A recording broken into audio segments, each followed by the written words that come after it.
If you've ever been embarrassed by a hiccup attack in a quiet room, then you need to know why your body throws these surprise parties.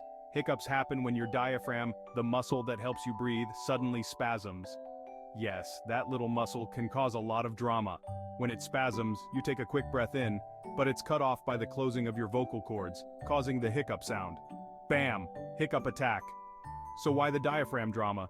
It could be anything from chugging a cold drink too fast, getting overly excited about the season finale of your favorite show, or, let's be honest, stuffing your face at Thanksgiving dinner. And while there are about 1 million suggested cures, from scaring your friend to sipping water upside down, the mystery of the perfect cure remains just that, a mystery.